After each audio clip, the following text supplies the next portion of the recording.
I got the Gerber suspension from 6 years ago. As you can tell, I beat it up, at least the sheath. But look at, not too shabs. Still works fine.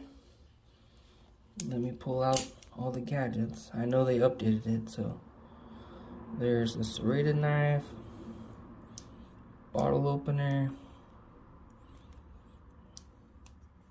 the tiny flathead, pair of scissors. Those are still sharp.